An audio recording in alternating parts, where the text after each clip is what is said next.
Hey, you guys, this is Angie, and I'm here to have a discussion. And I want to talk about the Nolan Wells case. Um, I'm sorry you all can't see me that well, but I have a problem with my light, and I don't have a ring light. So, I'm in my bed because for some odd reason, it's a little cold. I'm a little chilly. But I wanna talk about Nolan Wells.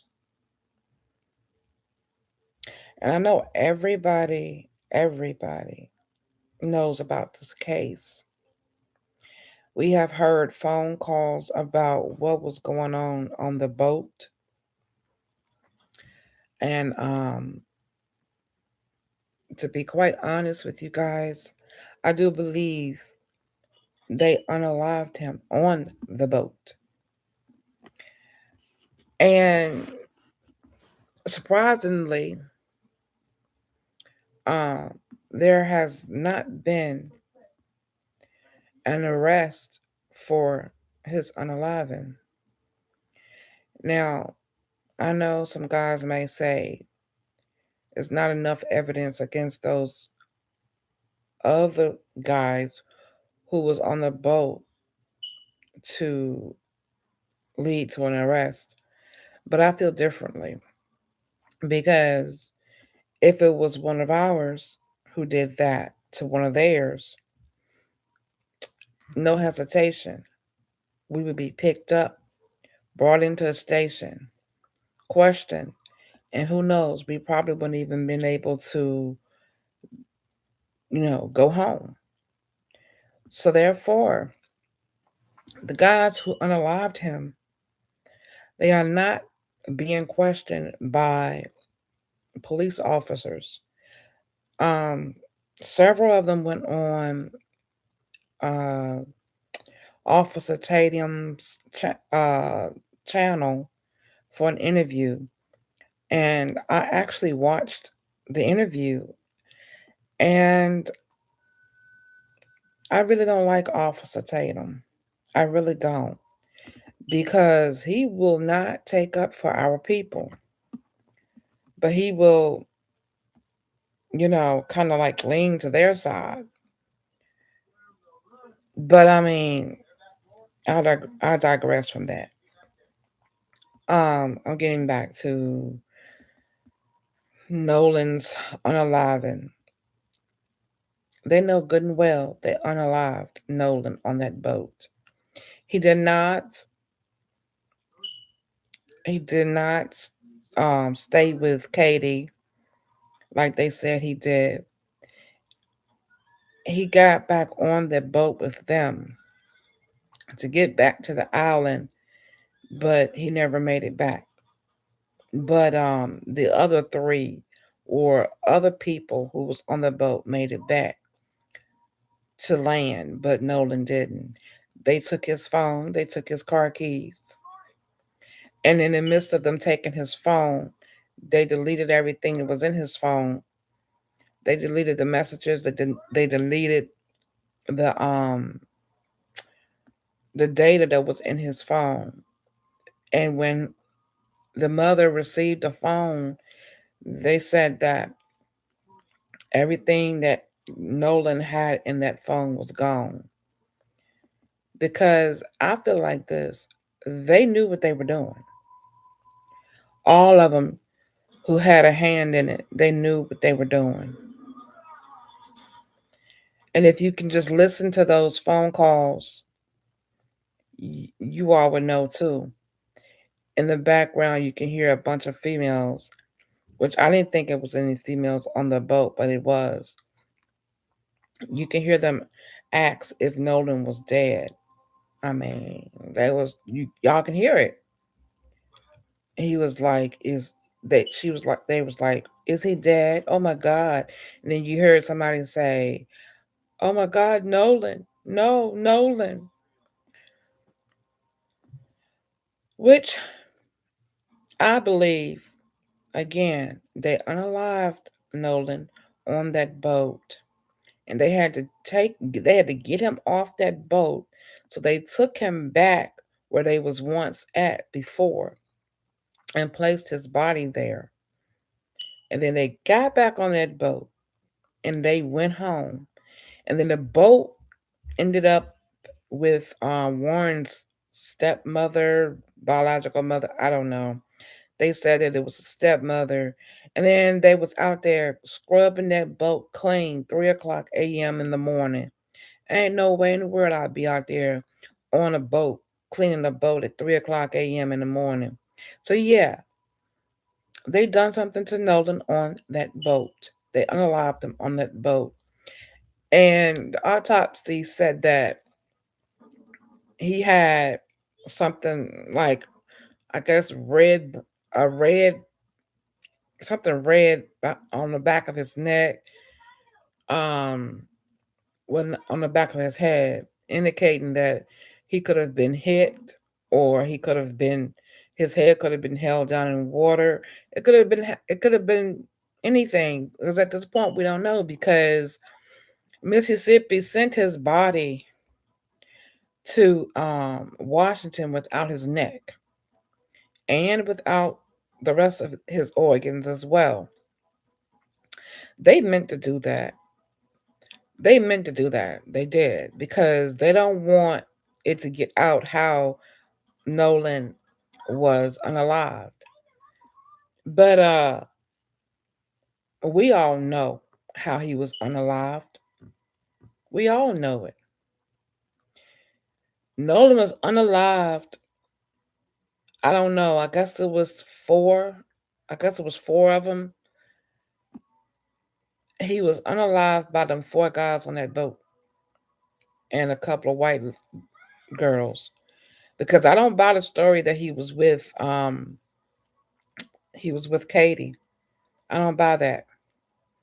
Because, I mean, what teenager in their right mind will leave their phone behind if he was going to go talk to a girl? If he was going to go stay and be with a girl, he wouldn't leave his phone behind. I mean, I'm not even a teenager. I'm a grown tail woman, and I gotta have my phone with me no matter where I go. I have to have my phone with me.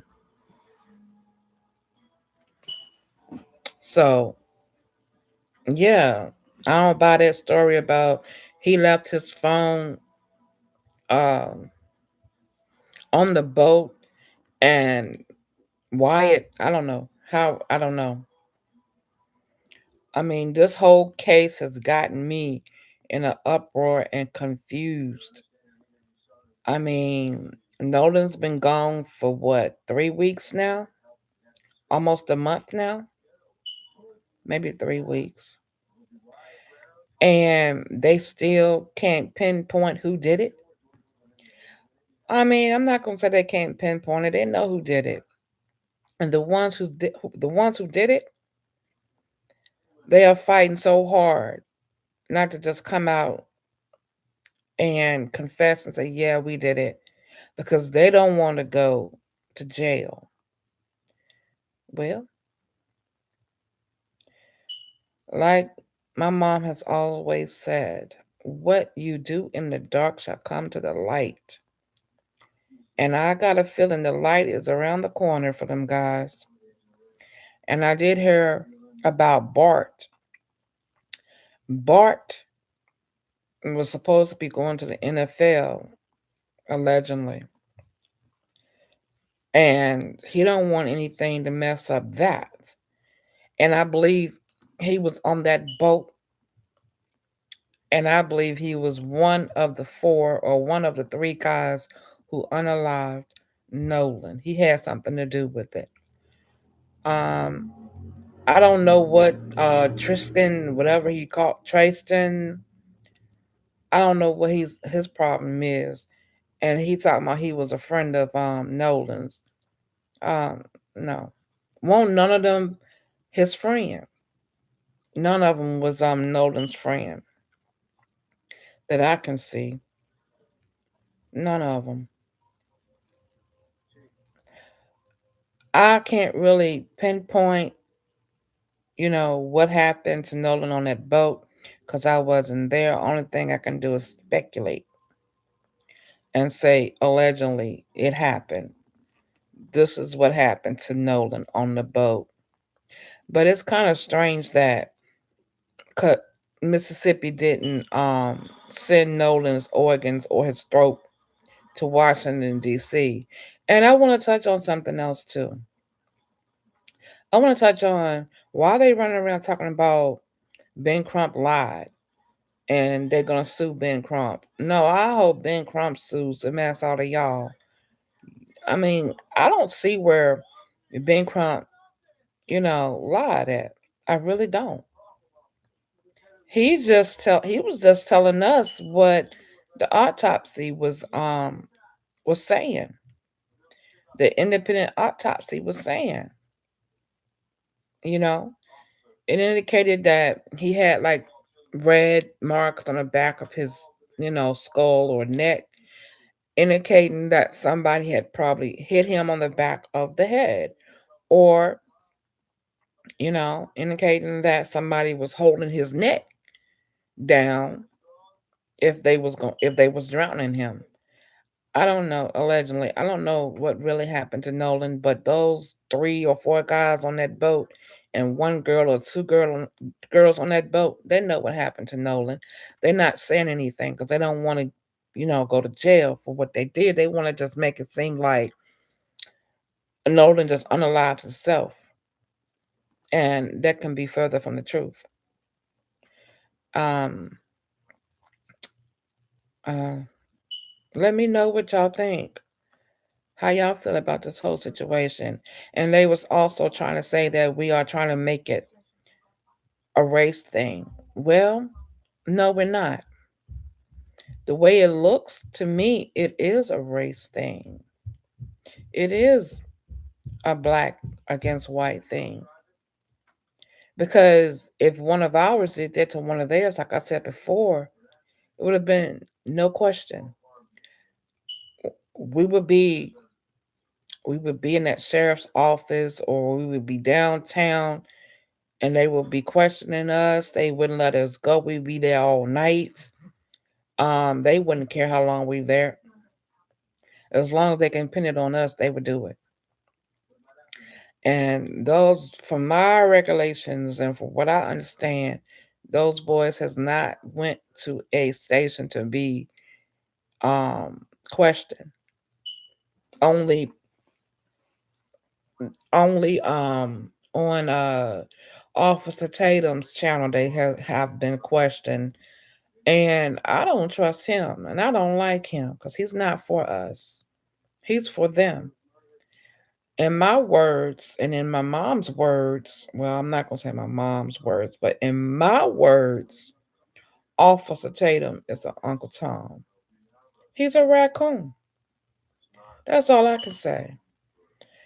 I mean, he's sitting there trying to clear the white dudes from wrongdoing and trying to blame it on Nolan. Nolan just didn't unalive himself. No. And trying to blame it on Nolan. And then he wants to say, um, I you know what, at this point I'm confused on what Officer Tatum was trying to say. And I don't care what he was trying to say, but all I know is he is not for us, he's for them. And I don't trust him. So y'all give me your thoughts on it. Let me know what y'all think about this whole Nolan situation. And I haven't had any updates on Carmela Anthony other than he is getting his new trial. And I am so glad. Yeah, it was a pill for his new trial. And I do believe that was granted because I didn't see Carmela Anthony doing any wrong. He was not the aggressor. Hunter was the aggressor. Hunter and his twin brother Austin was the aggressor. Carmelo was just sitting there minding his business, and they went up to him trying to make him move, and I'm like, what are we back in the 1940s or the 1950s? Ah, no. So, and I do not believe Carmelo Anthony had a poker and he, you know, poked Austin. I believe someone else did it. And Carmela is taking a fall for it and they all know it and they don't want to you know speak the truth on it. But the truth shall come out and Carmela Anthony should be free because in the first place he had no business going to jail for something that he did not do. He did not unalive Austin. I believe someone else did it. I believe someone else did it. Allegedly, it could have been his brother, his twin brother Hunter. I mean, I don't know. At this point, I don't know what to believe or who to believe, but I know Carmela Anthony did not unalive Austin. He was just defending himself. I mean, who wouldn't? Who wouldn't defend themselves? He had he had Austin Hunter in his face, and then he had I think it was three other dudes jumping on him. So no, it was two other dudes jumping on him. So he had four guys jumping on him. He had Hunter and Austin, and then he had another two guys that was jumping on him. So Carmelo was jumped underneath that tent. And I don't even think he had anything in his book bag. But I don't know. I'm glad he was trying to defend himself, but at the same time, he didn't do it. He didn't do it. It was self-defense, and he do not deserve 35 years behind bars for self-defense, especially if he didn't do it, if he didn't cause it, if he wasn't the aggressor. So that's all I can say. He was not the aggressor. Let him out. Let him free so he can live the rest of his life. They got that young man down on lockdown for no reason. And it's crazy because they want everything in the world to happen to him that's bad in prison. And for the life of me, I don't understand why. Like I said, Carmelo Anthony was only defending himself. He was just defending himself. That's all. So I mean, at this point it is what it is. And I do hope and pray he becomes free. And I do hope and pray the um they find out who really unalived excuse me um Nolan Wells. I mean, like I said, we all know who did it. We all know who did it. And they trying so hard to keep from going to jail to blame whoever they want to blame. And just so happen it's a black person. They blame it. No, Nolan did not unalive himself. No, he didn't. And I do believe he got back on that boat because he did not stay with Katie. Katie, as a matter of fact, I do believe she said that she watched him get back on that boat with his friends. So I don't know. I'm just gonna wait and see. Whatever comes out in the light has been in the dark. That's what it's gonna be. And this is Angie. Please like, subscribe, leave a comment, and I will talk back. If you talk to me, I'll talk to you. You all have a blessed one. I'm gonna get off of here now, and y'all take care. Until the next time I'm on your screen again. Take care.